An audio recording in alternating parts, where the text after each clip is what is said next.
Moi, mon ex-pervers narcissique, il utilisait beaucoup de techniques de manipulation, mais de manière très subtile, de manière à ce que j'avais de la misère à le percevoir que c'était de la manipulation. Le pourquoi que ça m'a pris du temps avant de m'en rendre compte. Souvent, avant de s'en aller pour faire ces choses, il mettait le poste de télévision de météo, Météo Média. OK? Il voulait voir la température. Puis la petite musique de Météo Média là, qu'on entend comme un genre de musique d'ascenseur vraiment fatigante, là, ça me tapait ses nerfs.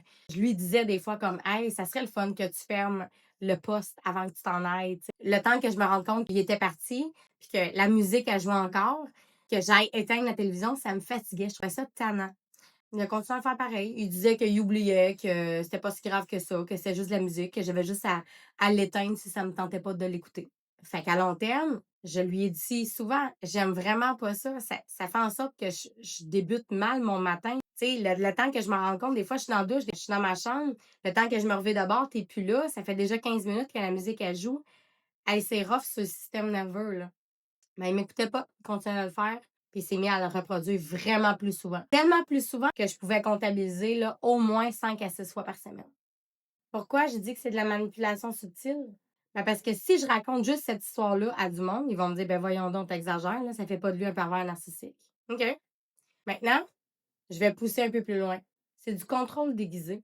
Dans le fond, là, faire jouer cette musique-là qui me tapait ses nerfs lorsqu'il savait, OK? C'est une manière pour lui de me dire ici, c'est chez nous, c'est moi qui décide, puis toi, t'es rien, puis ta parole, je veux même pas l'entendre parce que j'en tiendrai pas compte. De deux, c'est du sabotage énergétique. Dans le fond, tout ce qu'il voulait, c'était épuiser mon énergie à tous les matins. De sorte que la musique me fatigue tellement que je devienne plus vulnérable. Puis si je suis plus vulnérable, c'est plus facile pour lui de m'affaiblir. De trois, la dissonance émotionnelle. Lorsque je lui ai exprimé que j'aimerais ça qu'il ferme la télévision avant de partir, ben lui, il a invalidé mon ressenti. Il a continué à le faire. Il a augmenté la fréquence. Fait que dans le fond, c'est comme s'il disait, je t'écoute, mais j'ai quand même décidé de le faire pareil. Je me fous de ce que tu penses et de ce que tu ressens. Ben, ça te fait douter de toi. Puis tu te dis, ouais, dans le fond, c'est peut-être pas si grave que ça. C'est juste de la météo. Un coup, je m'en rends compte, ben, je pogne la manette puis je l'éteins. Fait que tu viens qu'à minimiser ton propre ressenti parce que l'autre, il l'invalide. Ça peut être également une manière de te punir de manière passive-agressive.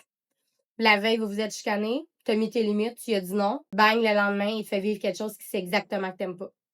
Pourquoi ce genre de comportement-là est typique d'un pervers narcissique? Tu sais, les pervers narcissiques ne cherchent pas seulement à dominer de manière visible. Ils utilisent comme des genres de micro-agressions répétées, comme dans mon cas, une musique fatigante de Météo Média qui laisse jouer en boucle dans le salon. Tout ça dans le but d'user la résistance de l'autre personne de manière sournoise sans que personne s'en rende compte alentour. Puis sans qu'il y ait de preuves évidentes. C'est ce qu'on appelle souvent du harcèlement insidieux. Parce que tout le long, il peut dire ah, ben, j'ai oublié. Mais non, c'est de mauvaise foi, là.